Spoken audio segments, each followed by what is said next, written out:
Iran বনাম America, কূটনীতি নাকি যুদ্ধের ফাঁদ? ইসরায়েলের সাথে সাম্প্রতিক এক বিধ্বংসী যুদ্ধের পর ইরান এবার সরাসরি মার্কিন যুক্তরাষ্ট্রকে চ্যালেঞ্জ ছুঁড়ে দিয়েছে। ওয়াশিংটনকে স্পষ্ট বার্তা দিয়েছে তেহরান, কূটনীতিতে ফিরে আসুক, না হলে পরিস্থিতি আরও খারাপ হওয়ার ঝুঁকি নিক।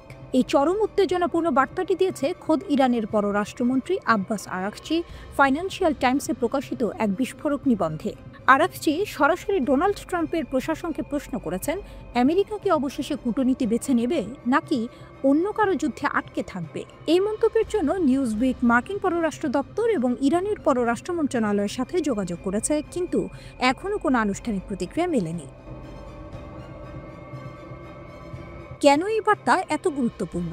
ইসরায়েল ও ইরানের মধ্যে সাম্প্রতিক যুদ্ধ এবং তাতে মার্কিন যুক্তরাষ্ট্রের সরাসরি জড়িয়ে পড়া এই অঞ্চলের উত্তেজনাকে এক নতুন উচ্চতায় নিয়ে গেছে। এই সংঘাত তেহরান ও ওয়াশিংটনের মধ্যে উচ্চ পর্যায়ের কূটনৈতিক আলোচনাকে সম্পূর্ণভাবে ভেস্তে দিয়েছে। আরাকচির এই বক্তব্য অঞ্চলের ভঙ্গুর ভারসাম্যকে তুলে ধরে এবং পারমাণবিক নিরস্ত্রীকরণ ও আঞ্চলিক স্থিতিশীলতার উপর ভবিষ্যতের সংলাপের জন্য এক বিশাল ঝুঁকি তৈরি করে। পরিস্থিতি এমন একদিকে যাচ্ছে যেখানে একটি ভুল পদক্ষেপ বড় ধরনের বিপর্যয় ডেকে আনতে পারে। অপ্রত্যাশিত অগ্রগতি ও ইসরায়েলি নাশকতা। আরাকচি দাবি করেছেন, ইরান এবং ট্রাম্পের দূত স্টিভ উইটকফ অভূতপূর্ব অগ্রগতি অর্জন করছিলেন। তিনি বলেছেন, 9 সপ্তাহের মধ্যে মাত্র 5টি বৈঠকে মার্কিন বিশেষ দূত স্টিভ উইটকফ এবং আমি ব্যর্থ বাইডেন প্রশাসনের সাথে 4 বছরের পারমাণবিক আলোচনায় যা অর্জন করেছি তার চেয়ে বেশি অর্জন করেছি। কিন্তু এই সাফল্যের পথে বাধা হয়ে দাঁড়ায় ইসরায়েল। ষষ্ঠ আলোচনার ঠিক আগেই ইরানের পারমাণবিক অবকাঠামো লক্ষ্য করে ইসরায়েলের বিমান হামলা শুরু হয়, যা সব অগ্রগতি নষ্ট করে দেয়। 13 জুন ইসরায়েলের এই বিমান হামলাকে তাদের সরকার অস্তিত্বগত হুমকির বিরুদ্ধে একটি পূর্ব নির্ধারিত আক্রমণ হিসেবে বর্ণনা করেছে। এই হামলা ইরানের সাথে 12 দিনের এক ভয়াবহ যুদ্ধের সূচনা করে। এই সংঘাতে এতটাই উত্তেজনা ছড়িয়ে পড়ে যে প্রেসিডেন্ট ট্রাম্প ইরানের ভূগর্ভস্থ পারমাণবিক স্থাপনা লক্ষ্য করে বিমান হামলার অনুমোদনও দিয়েছিল। আরাকচি স্পষ্টভাবে ইসরায়েলকে ইরান এবং ওয়াশিংটনের মধ্যে চলমান আলোচনায় ইচ্ছাকৃতভাবে নাশকতা করার অভিযোগ করেছেন। তিনি বলেন, বলা বাহুল্য, ইরান এবং আমেরিকার মধ্যে আলোচনায় যে অগ্রগতি হয়েছে তা নাশকতার শিকার হয়েছে ইরান নয়, বরং আমেরিকার একটি স্পষ্ট মিত্র দ্বারা। আরাকচি ইসরায়েলের এই হামলার পেছনে তাদের যুক্তি প্রত্যাখ্যান করে বলেছেন যে ইসরায়েল মিথ্যা দাবি করেছে যে তাদের বিমান হামলার লক্ষ্য ইরানকে পারমাণবিক অস্ত্র তৈরি থেকে বিরত রাখা। তিনি জোর দিয়ে বলেছেন যে ইরান এখনও পারমাণবিক অস্ত্র বিস্তার রোধ চুক্তিতে স্বাক্ষরকারী এবং জাতিসংঘের তত্ত্বাবধানে শান্তিপূর্ণ পারমাণবিক উন্নয়নে প্রতিশ্রুতিবদ্ধ। মার্কিন যুক্তরাষ্ট্র নতুন কূটনীতির জন্য উন্মুক্ত থাকতে পারে এমন সংকেত দেখা গেলেও আরাকচি ওয়াশিংটনের উদ্দেশ্যে নির্ভরযোগ্যতা নিয়েও প্রশ্ন তোলেন। তিনি সতর্ক করে বলেন, সৎ বিশ্বাসে নতুন আলোচনা সম্মত হওয়ার পর আমরা দেখেছি যে আমাদের সদিচ্ছা 2টি পারমাণবিক অস্ত্রধারী সামরিক বাহিনীর আক্রমণের সাথে প্রতিদান পেয়েছে। যদি এটি সৌহার্দ্যপূর্ণভাবে সমাধানের ইচ্ছা থাকে তাহলে মার্কিন যুক্তরাষ্ট্রের উচিত একটি ন্যায়সঙ্গত চুক্তির জন্য প্রকৃত প্রস্তুতি দেখানো। অন্যদিকে আরাকচি জেদ্দায় সৌদি আরবের ক্রাউন প্রিন্স মোহাম্মদ বিন সালমানের সাথে সাক্ষাৎ করেছেন। তেহরানের সাথে ইসরায়েলের যুদ্ধের পর রাজ্যে আরাকচির এটি প্রথম সফর। সৌদি রাষ্ট্রীয় সংবাদ সংস্থা SPA অনুসারে এই আলোচনা দ্বিপাক্ষিক সম্পর্ক এবং আঞ্চলিক স্থিতিশীলতা নিয়ে কেন্দ্রীভূত ছিল। এটি ইঙ্গিত দেয় যে ইরান আঞ্চলিক সম্পর্ক স্বাভাবিক করার চেষ্টা করছে, একই সাথে ইসরায়েল এবং আমেরিকার উপর চাপ সৃষ্টি করছে। ইরানের পররাষ্ট্রমন্ত্রী আব্বাস আরাকচি বলেছেন, বিকল্পটা আমেরিকার। আমেরিকাকে শেষ পর্যন্ত কূটনীতি বেছে নেবে নাকি অন্য কারো যুদ্ধে আটকে থাকবে? এরপর কি হবে? ইরান ইসরায়েল যুদ্ধের প্রভাব থেকে উভয় দেশই ধীরে ধীরে স্বাভাবিক হচ্ছে। পর্দার আড়ালে অনানুষ্ঠানিক বার্তা আদান প্রদান অব্যাহত রয়েছে। আগামী কয়েক সপ্তাহ সম্ভবত নির্ধারণ করবে যে কূটনীতি আবার গতি ফিরে পাবে নাকি এই অঞ্চলটি আবারও সংঘাতের এক অন্তহীন চক্রে আবদ্ধ হয়ে থাকবে। আমেরিকা কি সত্যিই ইরানের চ্যালেঞ্জ গ্রহণ করবে এবং কূটনীতির পথ বেছে নেবে, নাকি মধ্যপ্রাচ্য জুড়ে আরেকটি যুদ্ধের দামামা বাজবে?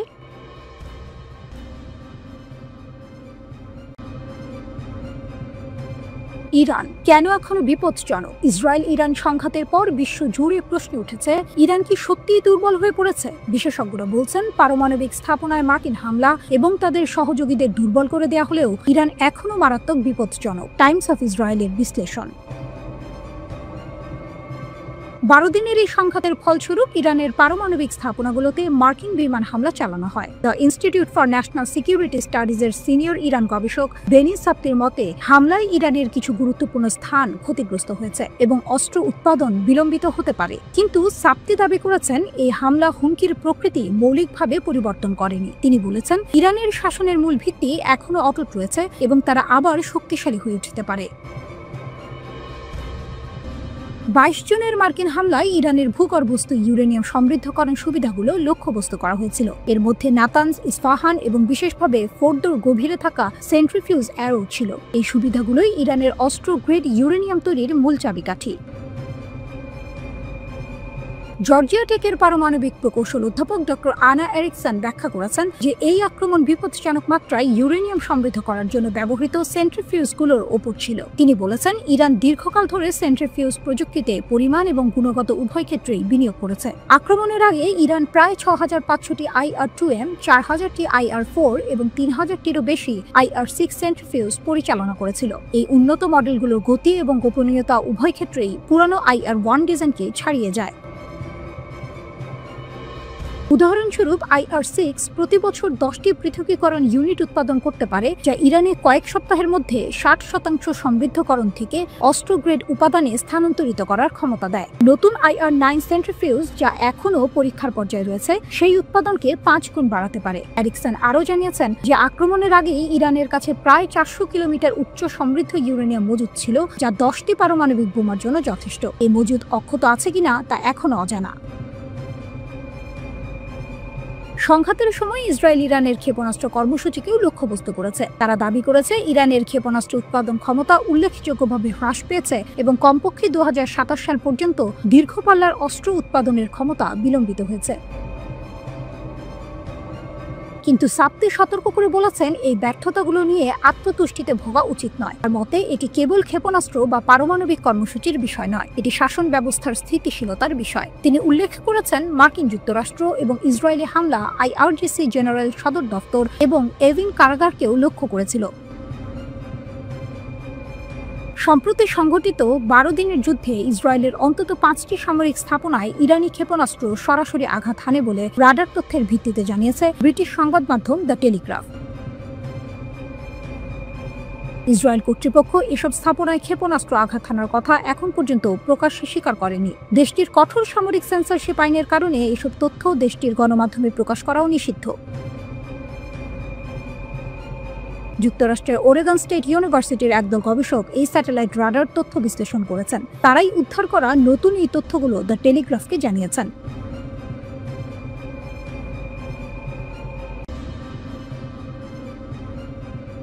মার্কিন হামলা সত্ত্বেও ইরান এখনও পারমাণবিক অস্ত্র চায়, এক বিশেষজ্ঞের ভয়ঙ্কর সতর্কবার্তা।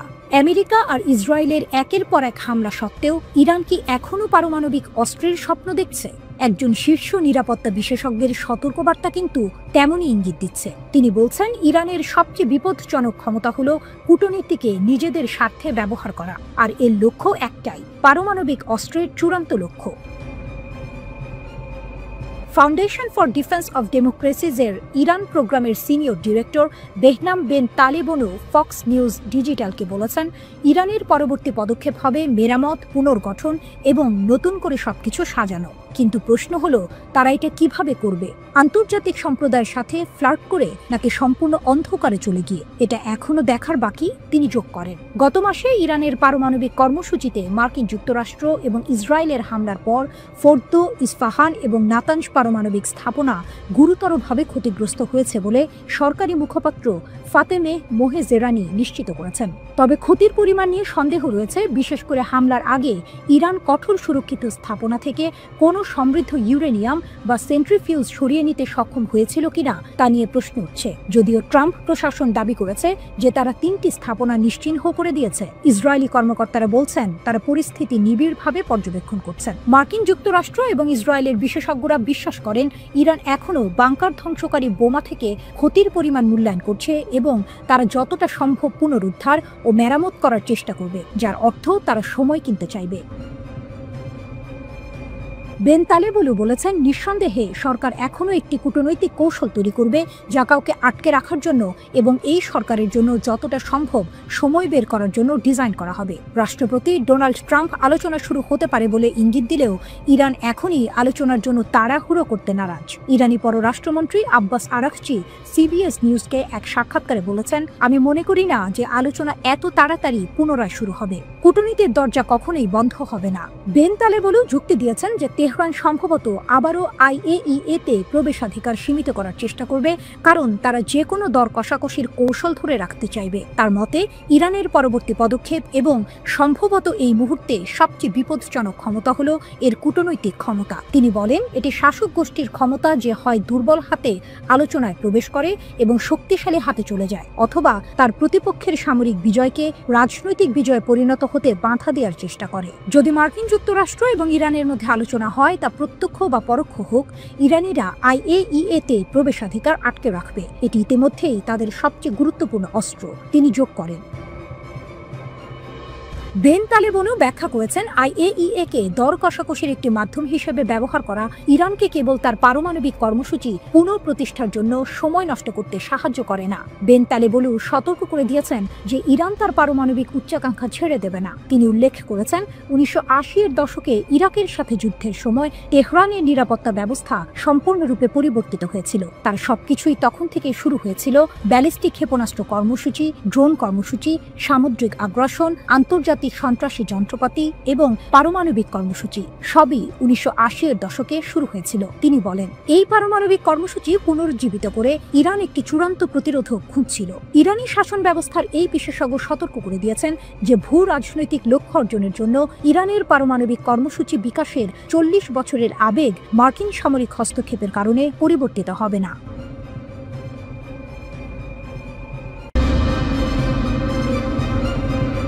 মধ্যপ্রাচ্যের উত্তেজনা যেন থামছেই না।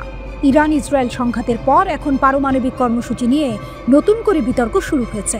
মার্কিন প্রেসিডেন্ট ডোনাল্ড ট্রাম্পের মন্তব্যে সেই বিতর্কের আগুন আরও উস্কে উঠেছে। ট্রাম্পের বিস্ফোরক মন্তব্য, ইরান কি নতুন স্থানে পারমাণবিক কর্মসূচি শুরু করবে? মার্কিন প্রেসিডেন্ট ডোনাল্ড ট্রাম্প এক বিস্ফোরক মন্তব্য করেছেন।